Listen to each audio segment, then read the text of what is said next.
Good morning বন্ধুরা সকলকে। আর আমার স্নান হয়ে গেছে, পুজো হয়ে গেছে, আমি এখন টিফিনের কাছে চলে এসেছি। দেখো এখানে রুটি হচ্ছে, আমার একটাই রুটি খাবো। আর এখানে ঢেঁড়স ভাজা হচ্ছে,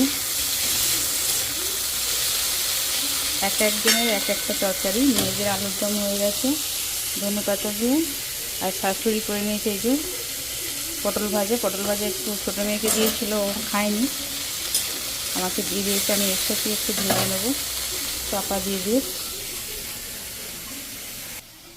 তো চলো রুটিটা আমি করে নিই, নাহলে পুড়ে যাবে।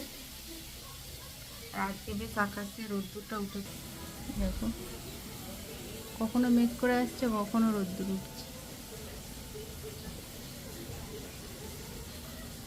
তো চলো আমি টিফিন খেয়ে নিই, তোমরা দেখতে থাকো ভিডিওটা তো আমি রান্নাতে চলে এলাম। দেখো মাছে আমি নুন হলুদ মাখিয়ে রেখেছিলাম, আমি টিফিন খেয়েই মাছ ধুয়ে নুন হলুদ মাখিয়ে রাখি, কাজটা যেন এগিয়ে থাকে আর কি। তো কড়াই বসিয়ে দিয়েছি, তো মাছ আমি দিয়ে দিচ্ছি। তারপরে এদিকে আমি পেঁয়াজ আর টমেটো কেটে নেব, আর ডালটাও বসিয়ে দেবো ধুয়ে। ভাতটা এখনও বসাইনি, চালটা আমি ধুয়ে রেখেছি, চালও আমি অনেকক্ষণ আগে ধুয়ে রেখেছি। আর এদিকে ডালটা বসিয়ে রেখেছি। চলো ঝটপট আমি রান্নাটা করে নিই, করে নিয়ে আবার একটু বাজারে যেতে হবে, কেন বাবা আসছে, সেরকম মাছ আনা নেই। তো চলো। তো বন্ধুরা রান্না বান্না হয়ে গেছে, খাওয়া দাওয়া হয়ে গেছে, আর তোমাদের সাথে সেই থেকে আর কথা হয়নি। তো রান্না করতে করতে মা ফোন করেছিল যে বাবা আসছে, আবার আম নিয়ে আসছে।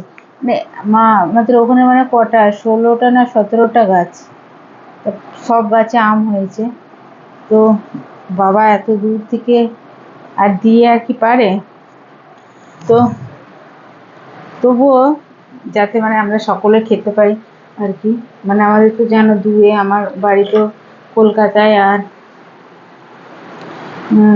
আর আমাদের ওখানের বাড়ি মানে আমার নিজের বাড়ি, দেশের বাড়ি হচ্ছে উলুবেড়িয়া। তো বাবা আবার ওই অত ভারী ভারী নিয়ে আসছে, তো আমাকে মা ফোন করলো। তো আমাদের কি বলতো, আমাদের 6টা লোক, তো 6টা লোক, 6টা মাছ নিয়ে রান্না হয়, মানে এক পিস করে।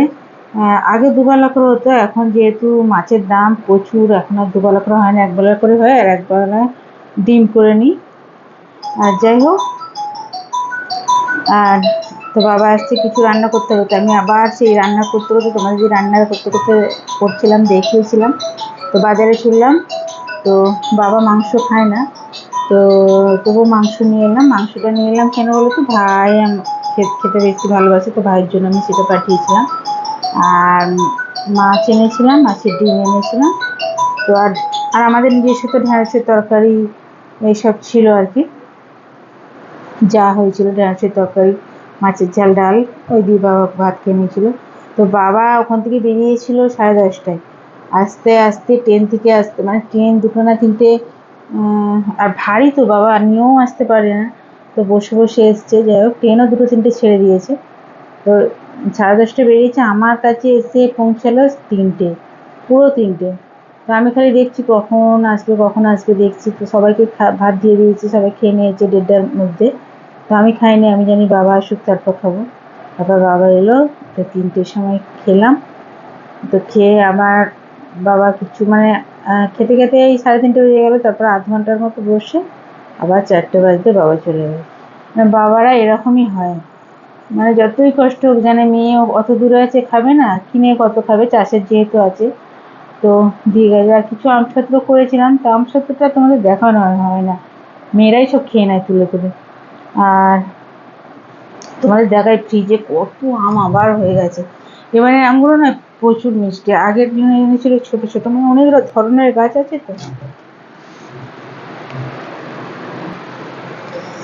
এই দেখো এই আমগুলো দেখ কত বড় বড়, তারপর নিচেরটা তো ভর্তি আছে এটাতে, ছোট বড় বড়, বড়গুলো এখন কাঁচা, তো আমি রেখে দিয়েছি। আর এগুলো একটু পাকা মতো, এগুলো খেয়ে খেয়ে নিতে হবে। তো দেখো ভর্তি আছে। আমার বন্ধুরা ভিডিওটা কেমন লাগলো অবশ্যই বলবে। আর দুদিন ভিডিও দেওয়া হয়নি, কি বলো তো, গরমে আর ভিডিও করা হয়নি। তো চলো, সবাইকে সন্ধে হয়ে গেছে, আর ভালো লাগছিল না। আর এবার সন্ধে দেবো, দিয়ে একবার মাকে ফোন করব যে বাবা পৌঁছলো কিনা। 3 ঘন্টা লাগে। এখন বাজে, এখন 7টাও বাজেনি, 4টের সময় বেরিয়েছি। 4, 5, 6, 7, 4, 5, 6, 7, 3, 7টা এখন বাজেনি, এখন 6:45। তো আমি ফোন করবো 7:30টার দিকে, কেন ট্রেন বিকেলে না, ট্রেনে প্রচুর ভিড় হয়। সকালটা খুব খালি থাকে, বিকেলটা কেননা আমি যখন যাই দেখি তো প্রচুর ভিড় হয়। চলো, সবাইকে, সবার সুস্থ থেকে, এই গরমে ভালো থেকো, আর বেশি করে জল খাও।